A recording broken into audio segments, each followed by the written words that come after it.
Pérgamo es considerada una de las ciudades con mayor avance intelectual, cultural y religioso de Asia Menor en los tiempos del apóstol Juan, y la cual fue objeto de una misiva enviada por nuestro Señor Jesucristo a la iglesia de ese lugar. Saludos. Mi nombre es Santos Hernández y en esta ocasión le traeremos un video titulado Pérgamo, el lugar donde vivía Satanás, y el verdadero significado de la carta. Comenzamos.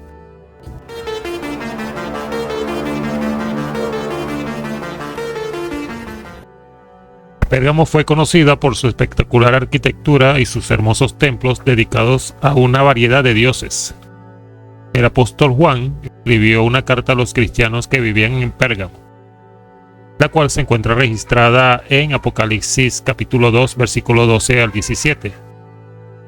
En esta carta se identifica a Jesús como aquel que en su boca tiene una espada aguda de doble filo. Esta introducción tuvo un significado especial para la gente de Pérgamo. El gobernador provincial de esa ciudad tenía lo que se conocía como el derecho de la espada, la cual es la autoridad de Roma para decidir qué prisioneros o acusados vivían o morían, incluidos los cristianos que se negaban a honrar al César divino. Así que la carta de Juan es una declaración clara que dice que es Jesús y no el gobernador quien tiene el poder sobre la vida y la muerte.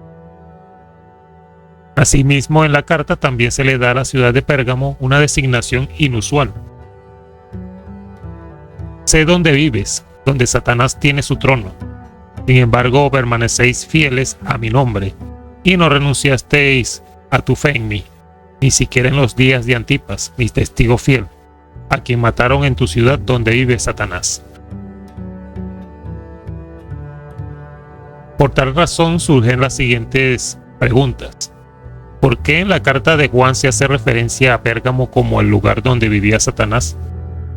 ¿Y cómo habría sido para uno de sus primeros creyentes vivir en una ciudad descrita como el trono de Satanás? A continuación se describirán datos importantes acerca de la cultura religiosa de los habitantes de Pérgamo. El culto a Dioniso, hijo de Zeus. Un hermoso templo dedicado al dios Dioniso ocupaba un lugar destacado en la Acrópolis. Se cree que es el hijo de Zeus y una madre humana. Dioniso supuestamente ofreció a sus seguidores vida después de la muerte y una vida significativa en la tierra a través de la indulgencia con la carne cruda y el vino. De acuerdo con la enseñanza del culto a Dioniso, los seguidores que bebían vino en exceso literalmente se convirtieron en uno con ese dios. Por lo tanto, los fieles se reunían alrededor del altar y se atiborraban de carne cruda que se había ofrecido a Dionisio, y bebían hasta que se intoxicaban. Cabe destacar que durante los festivales las mujeres bebían vino y corrían por las colinas gritando, bailando y cometiendo inmoralidad sexual. La adoración a Dioniso era tan salvaje que fue prohibida en Roma porque se consideraba demasiado inmoral. Jesús había preparado bien a sus discípulos para los cultos que se encontrarían al llevar el evangelio por todo el mundo. Con respecto a las afirmaciones de Dioniso, por ejemplo, Juan podría decir que Dioniso es un dios falso, debido a que solo Jesús nació de Dios a través de una mujer, y él mismo de primera mano lo vio convertir el agua en vino, el cual es el mismo milagro que dice Dionisio que hizo en secreto en sus templos por la noche. Solo Jesús puede proporcionar significado a la verdadera intimidad con Dios. Asclepio, el dios serpiente de la curación. Cuando la gente de Pérgamo necesitaba curación, iban al santuario del templo de Asclepio, el dios serpiente de la curación. Todos los que ingresaban al complejo hospitalario pasaban por un símbolo de serpiente y por lo tanto acreditaban cualquier curación que recibían al dios serpiente. Los sacerdotes entrevistaban a los pacientes potenciales para determinar si eran aceptables para la curación. Y curiosamente, rechazaban las personas que se estaban muriendo y a las mujeres que estaban listas para dar a luz. Todo esto porque no querían que la muerte de un paciente particular manchara la reputación de su Dios. Este, sin lugar a dudas, es un paralelo interesante con las culturas modernas que buscan terminar con las vidas de las personas mayores y los no nacidos. Así pues, una vez aceptados los pacientes, estos eran conducidos a través de un túnel subterráneo hacia una enorme sala de tratamiento donde se iban a dormir, probablemente después de ser drogados. Los pacientes esperaban a recibir una visión del tratamiento de Asclepio que revelaría a los sacerdotes, quienes a su vez prescribirían el o los tratamientos. Los principales tratamientos estaban relacionados con el agua, por lo que los pacientes tomaban baños de barro o bebían agua sagrada del manantial. También se prescribió ejercicio, cambio de dieta, descanso y asistencia al teatro.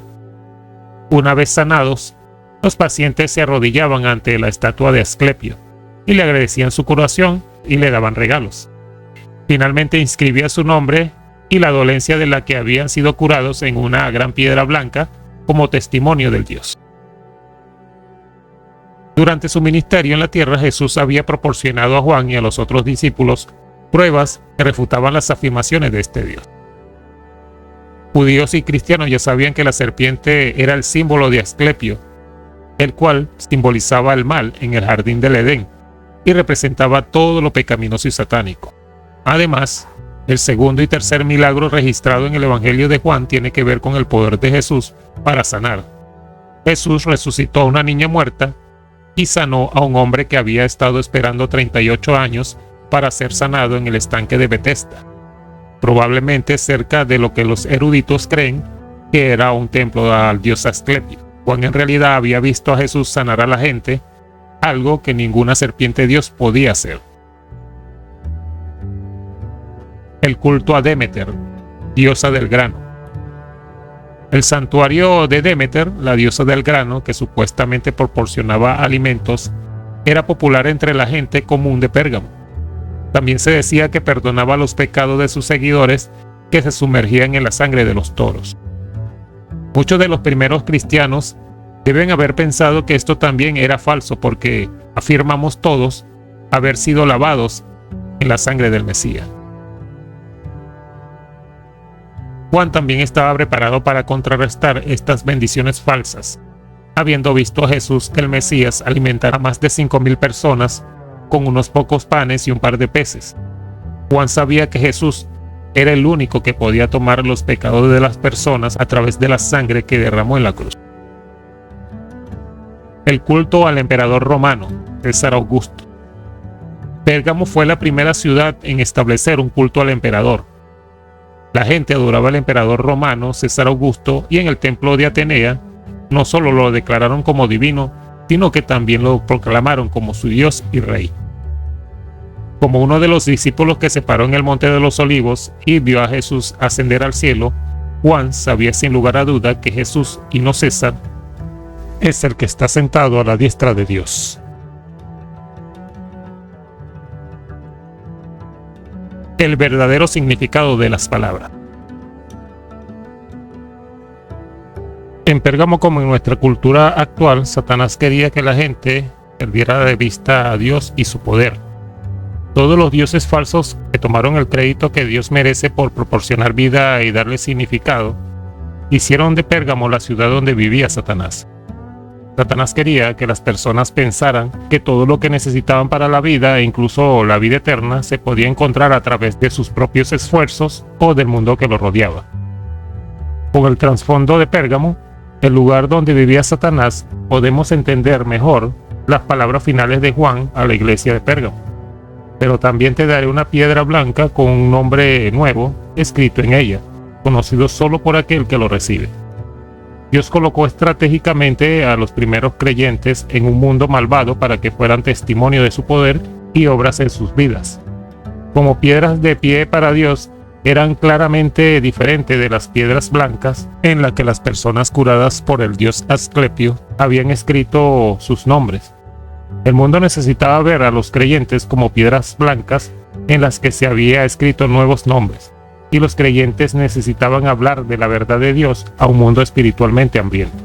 Del mismo modo, los creyentes de hoy necesitan alabar a Dios por todo lo que ha hecho y contarle a la gente sobre ello. Te invito a dejar tus comentarios acerca del tema y dejarme tus sugerencias acerca de una nueva serie de videos que estaré subiendo en este canal. No olvides suscribirte, compartir este video con tus familiares y amigos en las redes sociales y dejar tu pulgar arriba. Eso me ayudaría mucho. Este fue Santos Hernández y nos vemos en un próximo video. Paz y bendiciones para todos.